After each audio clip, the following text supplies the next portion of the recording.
Fuck it. I don't have an intro made, so let's just do some wannabe gangster shit real quick. Fuck it. Let's go.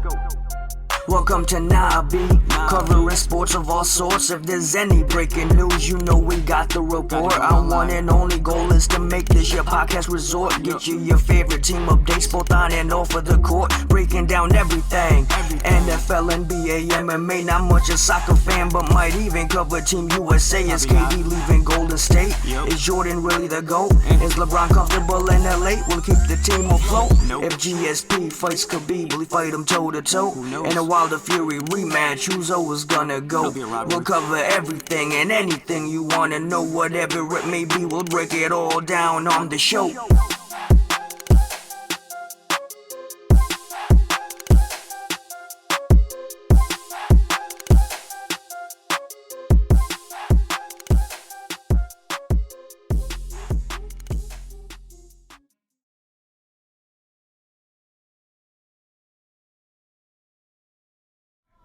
What's up, everybody? Welcome back to Nahh B Podcast. I am your host, Nahh B.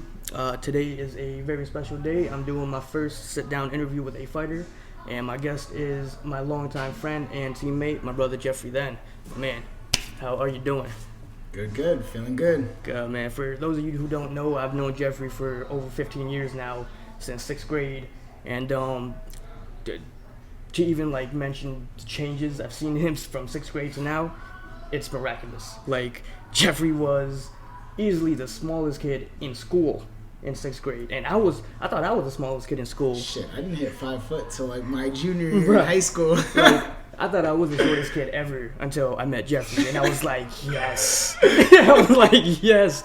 And then time goes on, and he hit a LeBron growth spurt, and fucking I see him years later, and this is him now. But for the people who don't know, though, tell them a little about yourself, and then we get rolling. My name is Geoffrey Then. I'm 27 years old.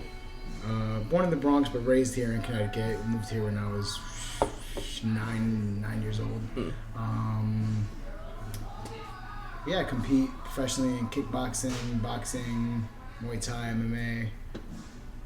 Yeah.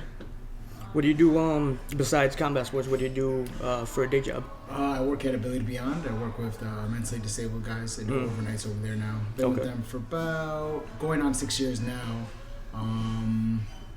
Been doing the overnights for a little bit over a year now. Or actually, no, maybe 2 years now. A little bit over 2 years now, because I worked at a different house before this one that I'm currently working at. And how is it managing, your sports life and a job like that, especially with overnights and shit?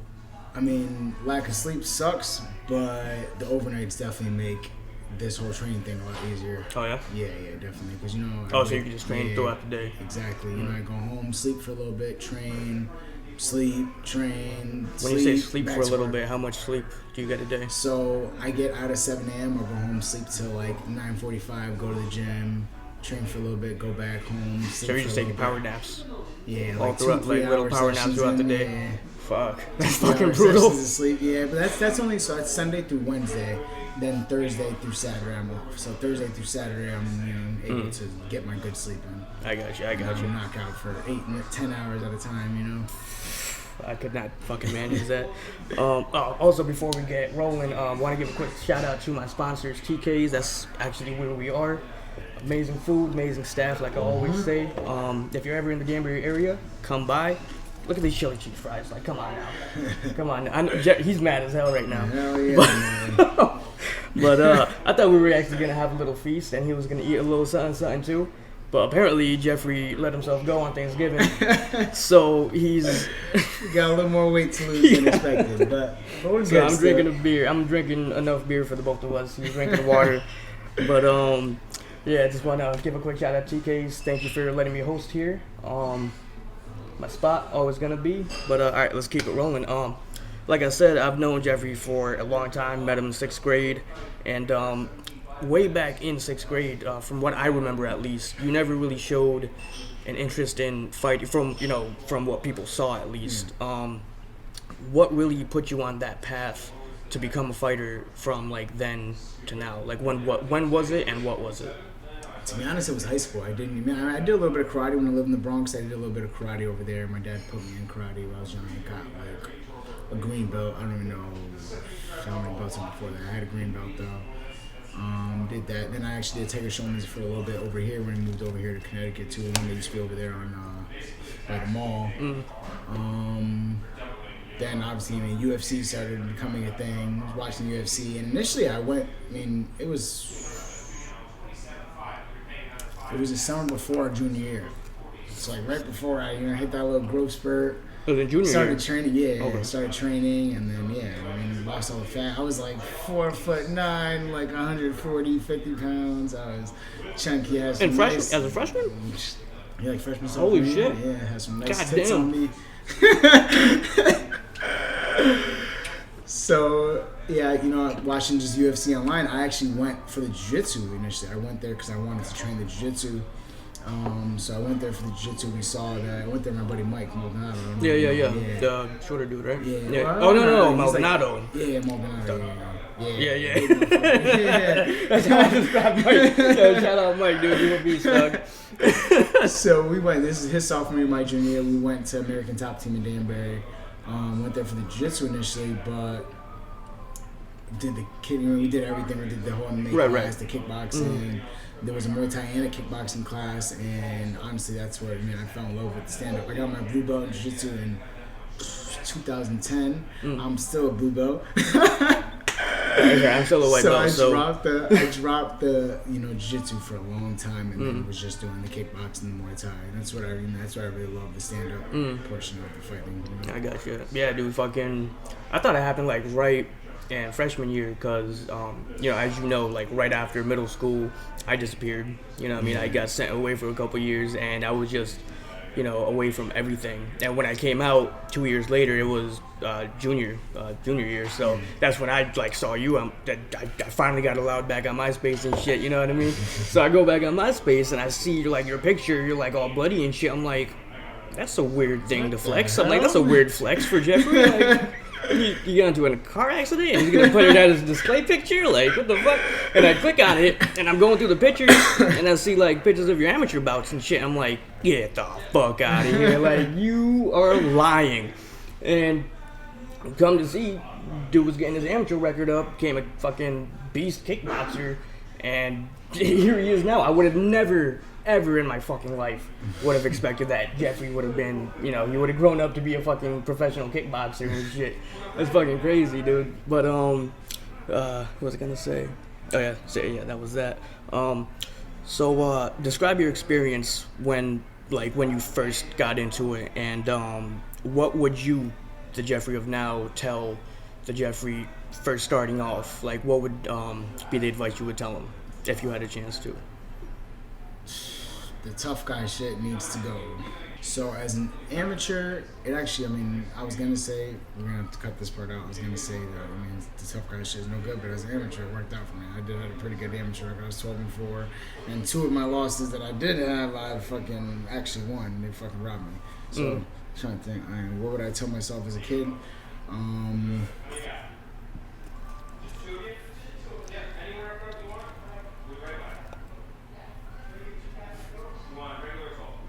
Spiritual questions over here.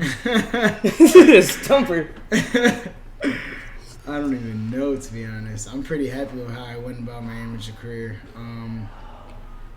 I wish I would have stayed amateur a little bit longer, definitely. Okay. I think I rushed into the pro scene too fast. I wasn't ready for it at the time that I jumped into it. My first How many amateur fights did you have before you went pro? 16 kickboxing, 2 MMA. So thinking about it now, how many would you want to? What do you think you should have done? I would have gotten more MMA before I jumped into the whole MMA thing. Because I jumped into, I took 16 kickboxing fights, took 2 MMA, fought 2 bums. That's fucked up. One of the guys they're actually both really cool. That's messed up. But I fought 2 guys who were, who whatever. So. And then I jumped into the pro scene. My first fight was against Merab Dvalishvili. He's in the UFC now. Yeah. Kid's fucking nice, dude. Yeah, dropped me in the first round, and then... I didn't see any footage of that one, but I heard it did not go that good. Yeah, he dropped me in the first round, then just took me down. I started putting hands on him in the second and third round, but he was just taking me down. Yeah, at that point, I had no power in anything I was throwing. Even at that point, I hadn't really, like, I had been to the boxing gym, but I hadn't really had good... Really tightened it up. Yeah, tightened up where I was hitting hard. Now, I mean, honestly, it's not until I feel like now that I'm actually really hitting hard. Just these last, I mean, this eye socket fucking broken, you know, getting a little bit of time. The right one? Yeah, this last fight, left one. Oh, the left one. Oh, it broke? Yeah, oh, damn. Socket broken. I was out for a little. That's why I've been out for so long. So I got my eye socket broken that last fight, and it gave me a lot of time. You know, you always, with all, I mean, I've been fighting nonstop for like now, 3 years back-to-back fights. You know what I mean? So every fight camp, you're like, I mean, or every fight, you're training according to someone's strengths and weaknesses. So I have to like adapt. Train a certain type of way. Whereas in these last 6 months, I've just been doing shit that I actually wanted to work on. And I'm working a lot with like Fernelli and shit, and focusing on boxing and staying longer. And the striking with the hands and shit. And not being a tough guy anymore. I mean, stop trying not just to banging out. Right. Yeah, exactly. So you're actually trying to use the science to it now. Yeah, I'm being a little smarter about how we're training. I got you. Kind of just jumped off topic there. That's kind of on topic, a little off, but it's all right. The question didn't really make sense when I said it, but I'm glad you got it. But yeah, like we were talking about, for those who don't know, Geoffrey did dabble in MMA for a bit, along with kickboxing, and he compiled a pro record of 1-2, and he even competed in Bellator, which is pretty much the second biggest MMA organization in the world. And unfortunately, the fight did not go his way. But obviously, besides any of the obvious negatives, what would be the positives that you took out of that Bellator experience? The fight aside. I learned how to cut weight with Epsom salt. You know, that was my first Epsom salt bath. I cut 17 pounds of water for that fucking fight. It was bad. That was 135 now. Yeah, 135. It was cool. I mean, it was cool seeing all the men. What's his name? Fedor was on that card. Or was it Fedor? No, it was Matt Michon. It was Matt Michon and versus Fedor, no? Was it? Oh no, that was in that was in MSG. We went to that fight, but no, it wasn't the one that I fought on. It was Matt Michon. Who was he fighting? It was the fight where like Roy Nelson. Okay. Was it Roy Nelson? Okay. It could be. Yeah, and it was. I was sucked the fuck out, but I was sitting there. I remember looking over to the left, and he was like over there sitting down. Yeah, oh, you didn't get to meet him though? No, I didn't go. I hate being like the fanboy guy going up. You got to. What's up? Can I get a picture? Fuck that, dude. Sometimes you just have to. You know what I mean? Cool. It was cool seeing them. I got to talk to Matt Mitchell real quick. Well,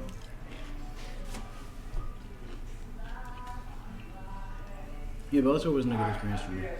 Just period. They were great. Bellator was great with like, you know, like I said, how they treated everything you. Besides the fight. Oh yeah, besides the fight. Yeah, like your experience with the organization itself. Yeah, the Bellator was great about everything. Okay. Yeah, I mean, shit, they. Yeah, because obviously everything about the fight was negative. Yeah, that's why I said, like, you know, besides the obvious negative part, the big negative part, you know, like... Yeah, I was around a bunch of stars, you know what I mean? Bellator treats you fucking awesome. Nice hotels in the casino. The casino, I mean, is obviously dope. So, yeah, aside from the weight cut and the fight, Bellator was, yeah... Do you think awesome. The weight cut, like, played a lot into the outcome, kind of? I think it was more mental than anything. I came out trying to fight different than I usually do. I should have just came in and gone and fought inside, not trying to sit there, move back, and trying to, you know, I knew he was going to come forward, and I always go forward. That's my game, and me trying to be different and trying to switch shit up last minute kind of fuck things up. So I don't think it was really, I mean, the weight cut definitely played a factor, but at that point in my life, all the weight cuts were bad. I was cutting like 15, 17 pounds for all my fights. But like, when I mean like the weight cut played a part, like, for example, like when you got dropped, do you believe like if the weight cut wasn't as hard, do you think you could have taken that shot better, or?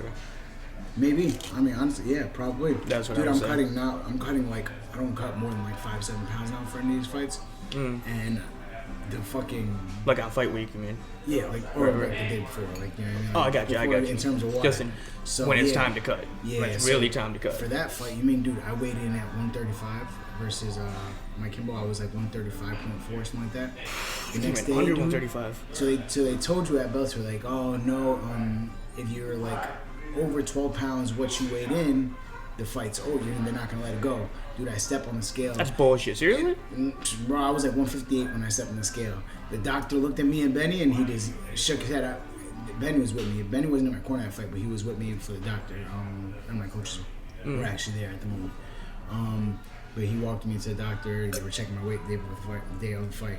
And I weighed in at 158. Doctor just like shook his head and was like, get the fuck out of here. And they let the fight go on, obviously, but yeah. That's what I mean. Like, that's they just gave us a ridiculous. long, dude, day before at Wayne's, they gave us this like 30-minute talk about how unhealthy weight cutting is and how anything more than 12 pounds is not going down and this and that. And Okay, blah, blah, blah. Bellator. Okay, Bellator. Okay. I weighed in like a whole 23 pounds heavier, and the doctor was like, "Get the fuck out of here." Nice job, Bellator. That was beautiful. But I hate to keep going back to that fight. Obviously, it was a pretty scary and devastating finish and ending. I had that no was concussion. You had no concussion? No, I figured I was gonna have a concussion. That was the first time I ever went to sleep in my life. I ever actually went to sleep in a fight.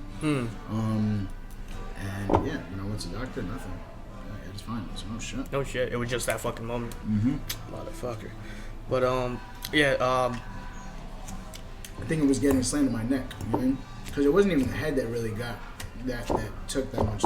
Yeah, it was just the back of your neck. Yeah. Because if you even if you slap yourself right here, you feel like you know what I mean. Not even hurt. Like your whole balance and shit is gone. You know what I'm saying? But yeah, going back to that fight, I hate to keep bringing it up, but obvious devastating ending and shit that was damn near showed all over the fucking world over and fucking over again. Dog, on World Star twice. Twice, not once. On World Star twice. It was twice? Twice, dude. Embarrassing as fuck. And then both times I'm getting tagged. And everybody, oh, you're the guy. All my people. I'm like, oh, nigga, you made it. Oh, you made it, bro. Made what? I'm like, you motherfuckers. Like, nah, man. Get that Screep made it shit out of here. Just be. That's fucking annoying. Yeah, I'd be fucking tight too. The first time, like when it happened, Bellator threw it up. That shit had me fucked Of up. course, right. Yeah, Bellator threw it up. That watching that, dude, I watched that video probably 700 times, dude. I mean, still now, you type my name on fucking Google, that's like the most. That's the video you see most show up and shit sucks. Yeah, so like I was saying, again, I hate to keep bringing it up, but what if because honestly, the way from what I saw, I mean, from what you gave off at least, it seemed like you took that loss like a lot better than a lot of other people would have.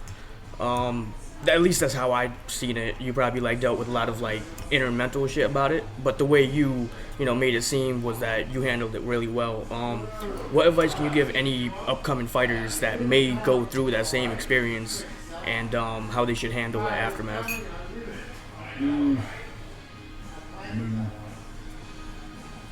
There's only two outcomes in this sport. You're gonna win or you're gonna lose.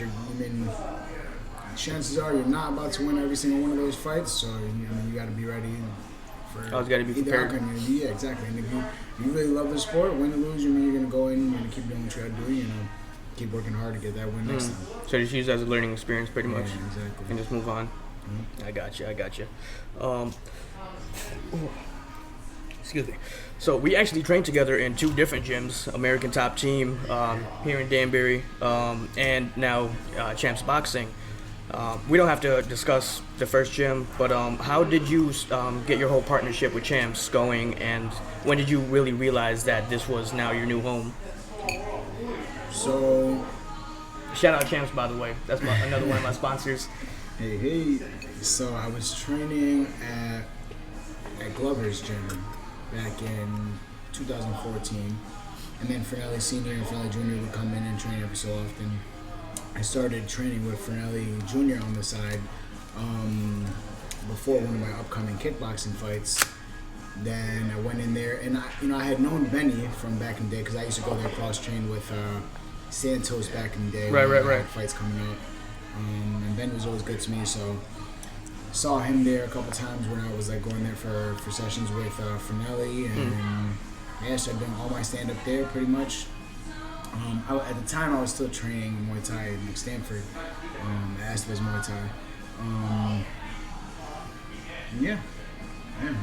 I started working there with Finelli and started working. Then once I made that, when did I make that switch full time? It was right after the Bellator fight, actually. Right after the Bellator fight. Yep. Right after that fight, that's when I started going to Champs full time. Yeah. Started working with Benny. Started working with Dave, and started working full time with them. I dropped pretty much everything else and was just doing all my stuff out of there, and then obviously my MMA at Glovers. And then now that I got that kickboxing contract, I've been focusing on the kickboxing. I got 3 more fights left in the contract after this one. I'm gonna talk to Glovers soon and see if I do jiu-jitsu once, twice a week, to get ready for the return to MMA. Because after you want to return to MMA though.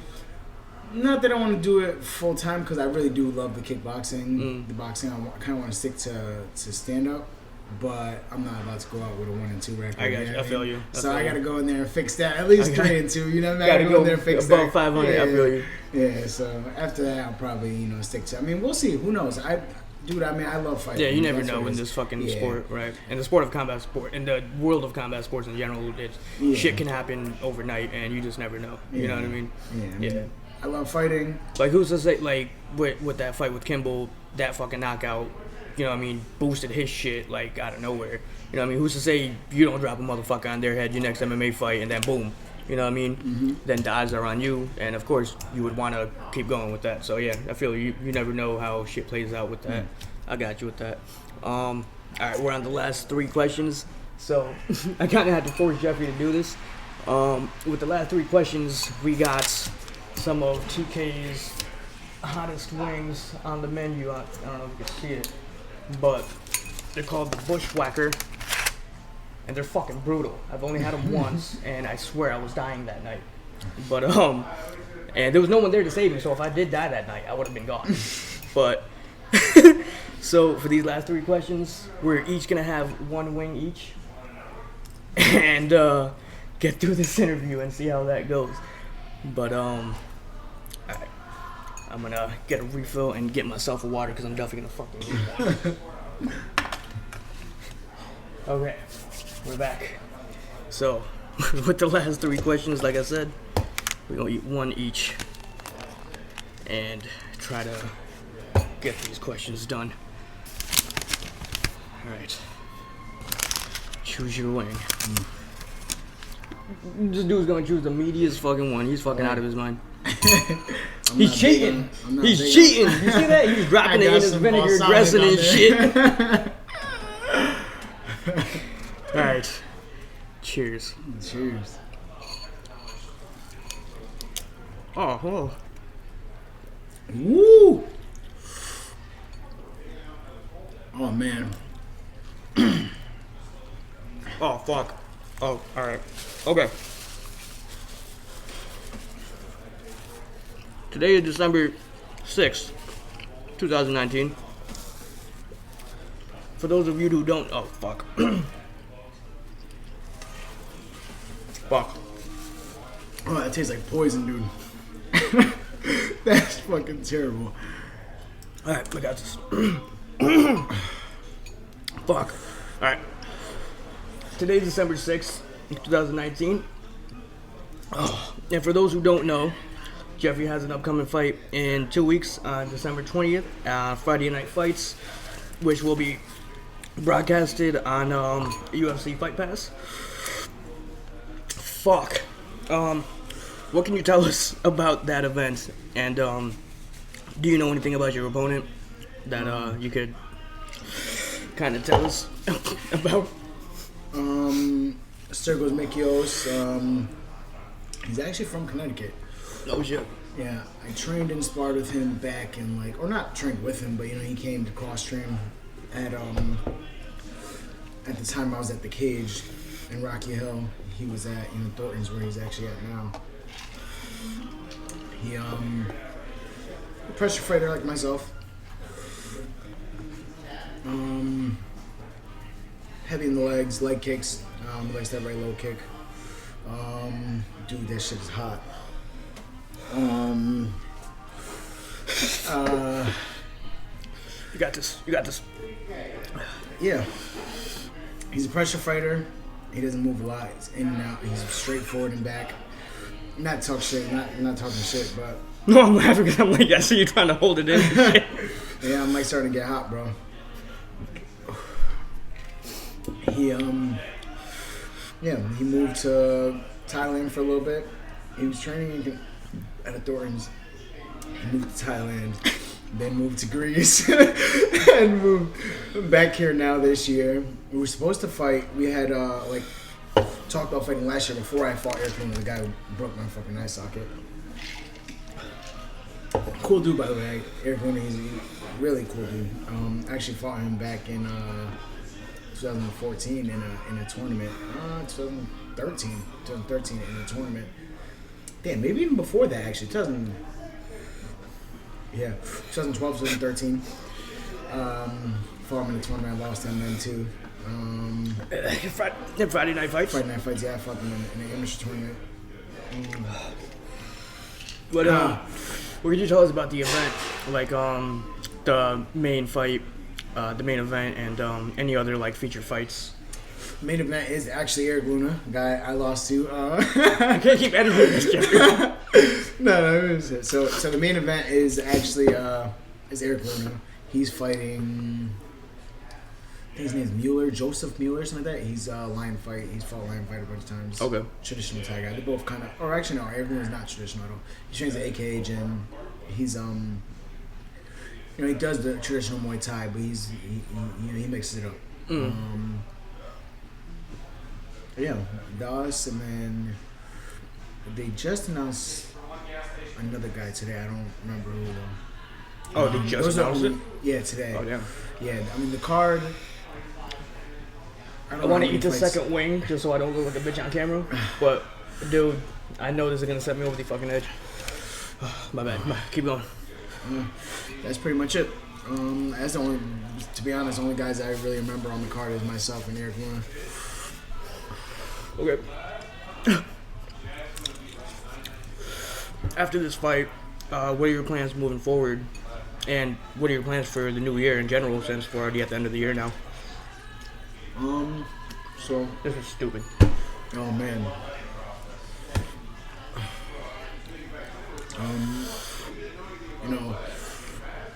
So I had 3 more fights left on contract. So Including this one?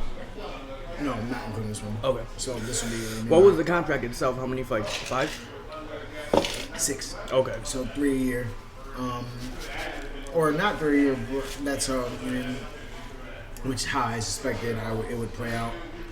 I was gonna try and bang them out as quick as possible, but the eyesight kind of took that and set those plans aside. Me and AJ were talking about doing a boxing fight early in January. My front or my left big toe, I'm not sure if it's broken, but it's pretty fucked The up. one with the nail that's falling off and shit? No, that one I broke too, but I dropped a 45-pound weight on that one. But that wasn't that bad. That one probably wasn't broken, honestly. Because after like a month But or that two, one's it all was good now, though? Yeah, that one's good. Okay. My left toe, like not the nail, but like the joint, like the actual joint. Yeah, dude, it's all fucked up. So I want to take a little bit of time off to let that heal up. Okay. So me and AJ are talking about doing boxing January, February. Okay. And when you do boxing fights, what weight is that? I'm hoping 140. The last one was 138. Fuck, man, I'm trying to keep it together. Yeah. It's just painful. It's fucking painful. All you motherfuckers watching that be like eating wings like nothing and looking at this video and like, oh, y'all bitches, fuck you. Alright? You come here and eat these wings. I can't even talk for too long, shit hurts. You come here and eat these fucking wings and you talk shit. Fuck you. And everyone who's laughing at us right now. Alright. Fuck, I should have never ate that second one. Alright. Last 2 questions. More water.